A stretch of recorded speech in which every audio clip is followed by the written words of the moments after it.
Bueno, Ignacio, Ileana, damos marcha atrás a la rebaja del IVA. ¿Es lo lógico, es lo que hay que hacer, teniendo en cuenta que está bajando la inflación y poquito a poquito el precio de los alimentos? Pues parece lógico, pero para nosotros es un poco apresurado y un poco prematuro todavía echar esta marcha atrás, porque realmente los consumidores de manera general no hemos recuperado el poder adquisitivo que perdimos y que hemos venido perdiendo durante los últimos años. De hecho, si echamos una mirada hacia atrás, en los últimos 3 años la cesta de la compra ha acumulado un incremento del 35%. Es decir, que todavía nos hacía falta un poquito más de tiempo, sobre todo para las rentas bajas, y luego las altas. Bueno, pues también lo que se denomina alta, a lo mejor estadísticamente hablando, para este informe que has presentado, no es lo que un consumidor se percibe como renta alta. Era un capote también. ¿Por qué? Porque si ahorraban en productos muy básicos que compraban semanalmente, podían a lo mejor gastar en otros tipos de servicios que también ayudaban a la economía. Con lo cual, para nosotros se puede entender, efectivamente, porque fue un compromiso del Gobierno y se dijo, se puso temporalmente, se referenció a que esa inflación tuviera unos límites más o menos aceptables. Es verdad que ha habido una contención de los precios, pero creemos que había que esperar un poquito más porque no hemos podido recuperar el fuelle. Ignacio, que por la parte de los supermercados, vamos a decir también, no sé si se ha notado en las ventas, ¿se nota la bajada o la subida del IVA, repercute o no? Claro que repercute. Esta era una medida que nosotros habíamos pedido en su momento. Lo que ha ocurrido en España desde el año 2021 era algo excepcional. Nosotros hemos tenido siempre los precios muy estables de alimentación en los últimos 20 años, porque somos un gran país productor y además porque hay una fuerte competencia en distribución. Desde 2021 todos sabemos lo que ha ocurrido: subida de los carburantes, de la energía, de las materias primas, la guerra de Ucrania. Advertimos de que los precios estaban sometidos a una tensión que era totalmente excepcional y que había que tomar medidas. El Gobierno las tomó a inicios de 2023. Y ahora es verdad que bueno, ya anunció hace unos meses que se iba a volver a recuperar esos tipos de IVA. Los tipos que suben mañana los anunció el Gobierno hace ya bastantes semanas y el sector está haciendo un esfuerzo para adaptar esos tipos de IVA rápidamente, igual que lo hizo para bajarlos en su momento. Porque una duda, perdona que te interrumpa, Ignacio, ¿esto ya están todas las tiendas tienen preparados los precios de mañana con la subida del IVA? Claro, si es que eso es lo que no se cuenta de estas bajadas o subidas del IVA, que suponen un enorme esfuerzo para un montón de tiendas, miles de tiendas y de trabajadores que tienen que tenerlos perfectamente adaptados, en este caso en una fecha que ya se esperaba y se conocía. Durante estos meses el sector de la distribución, los comerciantes, los supermercados, han actuado con mucha responsabilidad para contener las subidas de precio por estas circunstancias. Y yo creo que entre todos hemos sido capaces de que en España suban menos que en otros países y que mantengamos pues esa competitividad que se basa sobre todo en que la gente aquí puede elegir dónde hacer la compra y tiene mucha suerte por ello. Pero es verdad que ahora es el Gobierno el que toma esa decisión de volver a esos tipos. En su momento apoyamos la bajada y ahora bueno, pues estamos haciendo un esfuerzo para que la subida se note lo menos posible, pero claro, ahora estamos hablando de la imposición. Habéis dicho en el reportaje que el Gobierno ha dejado de recaudar durante los meses que ha tenido el IVA los tipos reducidos. Yo creo que también hay que entender que el IVA es un impuesto que se aplica sobre los precios y que por tanto cuanto más altos serán los precios más se recauda.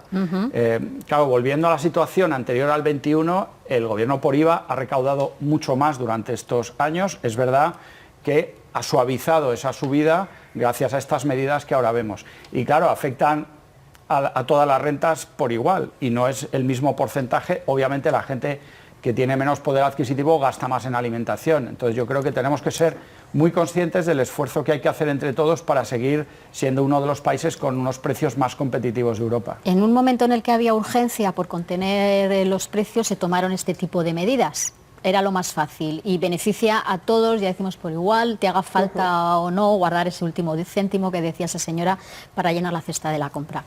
Estamos ahora en un momento en el que deberíamos replantear, el Gobierno, los partidos, deberían replantearse si en lo básico, en la comida, el tributo debería ser diferente.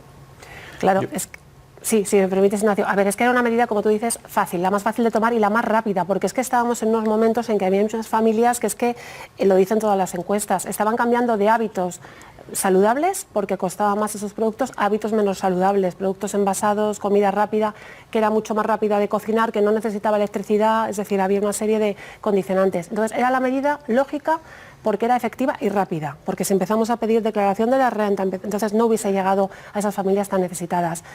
Después de esto, pues se puede hacer una reflexión y se debe hacer una reflexión de qué medidas deben acompañar a aquellas familias que realmente están en situación de vulnerabilidad, aquellas familias que realmente lo necesitan y sobre todo desde OCU lo que pedimos es una fiscalidad favorable para los productos sanos, porque si no vamos a cambiar estos hábitos y al final es una repercusión en gasto sanitario.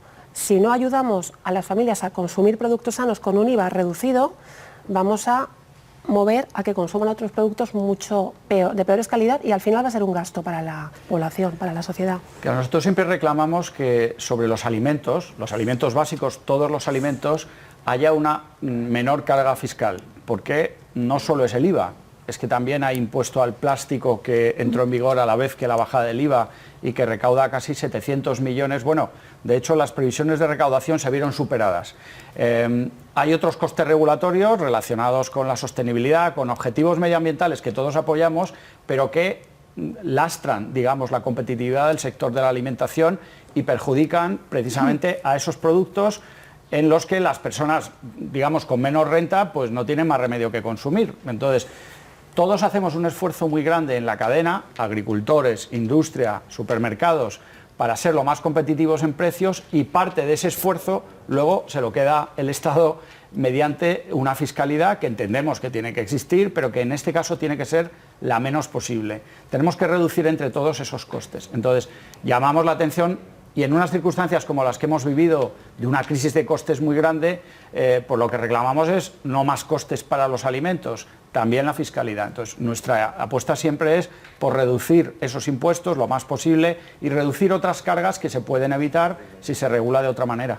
Hubo mucho revuelo cuando se empezó a rebajar el IVA, cuando se empezaron a disparar en los alimentos. De esto al final en el súper lo suben, lo etiquetan. La Comisión de Mercados y Competencia certificó que los precios no se había aplicado bien, sí, pero algunas asociaciones de consumidores dicen no, esto está subiendo. Sí. Ileana, ¿es fácil controlar que realmente las bajadas y las subidas se aplican inmediata y correctamente desde los consumidores a las tiendas? Sí. Nosotros, Inma, no es porque esté Ignacio aquí, pero es que empezamos a monitorizar el precio con la aplicación de la reducción del IVA reducido y nos salía que todos los... a ver, era un informe mucho menor que la CNMC, por supuesto, pero todo lo que vimos, que eran 10 supermercados bastante importantes, en muchas ciudades españolas se estaba aplicando, excepto en un caso de un supermercado, se estaba aplicando perfectamente. Sabemos que hay organizaciones de consumidores que decían lo contrario, pero nosotros hemos hecho mes a mes y lo hacían perfectamente y en tiempo récord, porque si recordamos esto yo creo que fue un 2 de enero o se aplicó... Sí, la última vez fue la decisión de un día para otro que no lo teníamos claro que iba a pasar. Y la verdad es que, bueno, a lo mejor es que había consumidores que esperaban unas rebajas brutales, pero era lo que era. Pero desde luego se aplicó en tiempo y forma y eso es un esfuerzo que hicieron ellos, los supermercados. Los impuestos, sobre todo el IVA, se aplica siempre correctamente porque la información de la recaudación de cada día se envía todos los días a la agencia tributaria. La idea era como, bueno, aprovechando el cambio, bueno, pues ya me suben un poco. Bueno, eso en un país como el nuestro no tiene ningún sentido. ¿Por qué? Porque hay una gran capacidad de elección. El consumidor puede elegir dónde comprar. A 10 minutos andando de nuestra casa todos sabemos que hay no uno, sino muchos lugares para hacer la compra. Si alguien aprovecha cualquier circunstancia para enriquecerse mediante, digamos, aplicando unos precios que no tocan, directamente lo que pierde es la confianza del consumidor que cruza la acera y compra en otro sitio. Sobre todo cuando los precios están más altos, porque hay una gran sensibilidad y las asociaciones de consumidores pues hacen una labor de vigilancia. Entonces, cuestionar que se aplican bien los impuestos no tiene ningún sentido y decir que se aprovechan los impuestos para aumentar los beneficios de las empresas tampoco tiene ningún sentido, afortunadamente en un país como el nuestro donde tenemos una gran capacidad de elegir y por tanto de una competencia que beneficia a los consumidores. Los últimos estudios, el estudio recurrente anual de la OCU siempre retrata a los pequeños supermercados como los que son más baratos y los últimos también de las patronales del sector apuntan a que los supermercados regionales le están comiendo terreno a las cadenas, ¿no? más grandes, más conocidas. ¿Por qué se puede permitir el pequeño supermercado ser más barato? Este dato tiene razón, pero era en áreas concretas, en regiones concretas, es decir, los más baratos de todos son los hard discount, los supermercados alemanes, así en términos generales, y luego había unas grandes cadenas que a nivel nacional repiten como la enseña que más barata es en más ciudades españolas. Pero es verdad que supermercados regionales muy famosos, que no vamos a decir para hacer publicidad, pero que están en Andalucía, por ejemplo, ubicados, que repiten cada año, es porque el truco, que no es truco, es porque su marca blanca reduce mucho el precio en su marca blanca. No son tan competitivos en marca de fabricante, como puede ser una cadena nacional, pero en su marca de distribuidor bajan mucho el precio, hacen una gran compra entre todos los supermercados y pueden bajar precios. Entonces, si es un consumidor marquista, no le sale tan económico, pero si es un consumidor que mira el céntimo, que necesita comprar una cesta de calidad o buen precio, esa elección es la mejor, esos supermercados regionales. No sé si Ignacio tendrá más explicación, más técnica. En fin,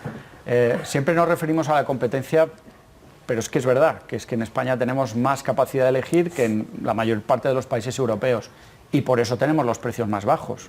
Tenemos los precios muy por debajo de la media de la Unión Europea o casi 20 puntos por debajo de un país como Italia, que es con el que nos comparamos habitualmente por tamaño y por riqueza. Eso se debe a que somos un gran productor, pero a que los consumidores pueden elegir y eso obliga a los supermercados, a competir. Claro, ¿cómo lo hace cada uno? Pues cada uno tiene una estrategia diferente. Hay ofertas, hay otros que no las hacen, pero yo creo que el consumidor es absolutamente consciente de cuando está comprando en un establecimiento y es la relación calidad-precio o el surtido que quiere es el adecuado. Y si no, pues se cambia. Y eso no lo puede hacer en otros lugares. La irrupción, Ignacio, de muchas, en ciudades grandes sobre todo, de muchas pequeñas tiendas gestionadas por inmigrantes, fruta, comestibles, ¿eso ha cambiado también un poco el sector? ¿Ha influido de alguna manera o todavía es un porcentaje pequeño, aunque por la calle nos parezca que hay muchas? Es que en España parte de esa competencia y esa capacidad de elegir es una gran diversidad. Aquí no tenemos un modelo ni tres empresas que son digamos, las que copan todo el mercado. Aunque parece que sí, a veces. No, aquí hay una gran competencia, por ejemplo, en producto fresco, pues al contrario que en otros países de Europa, pues el pequeño comercio de alimentación tiene casi un 36% del mercado total de frutas y hortalizas, carnes y pescados. Eso no ocurre en otras partes. Y a la vez las cadenas más grandes tratan de competir pues dando otros atributos. Entonces, eso es la grandeza y la ventaja que supone para los consumidores. Estamos saliendo, ojalá definitivamente, de una grave crisis de coste que nos ha tenido a todos muy preocupados y que ha hecho que los precios subieran mucho. Pero ahora por fin vemos una normalización. ¿Por qué? Porque están bajando los costes y porque las empresas se ven obligadas a competir. Eso es lo que tenemos que transmitir entre todos con un mensaje de tranquilidad. En fin, las circunstancias son difíciles. Afortunadamente en nuestro país no hay desiertos alimentarios, como se dice en otros. Las personas, vivan donde vivan, tienen productos frescos cerca. Es verdad que han subido en estos meses de atrás y esperamos que ahora pues suban lo menos posible o se estabilicen. Y eso es un valor que tenemos que destacar entre todos. Se nos va el tiempo. Un consejo rápido para quien esté preocupado por mañana por la subida del IVA, que comparen, que... Claro, sí lo he dicho, Ignacio, efectivamente. Gracias al país en el que vivimos tenemos una gran oferta. Buscar y comparar, tener esa información fidedigna y identificar el supermercado o mercado o tienda que mejor se ajusta a nuestros intereses, pero hay mucho para comparar y llevar esa información correcta. Pues Ileana, Ignacio, muchísimas gracias por venir a La Economía. Vamos a seguir la pista, ese IVA y a más cosas y os esperamos por aquí pronto. Gracias. Muchas gracias. Hasta pronto.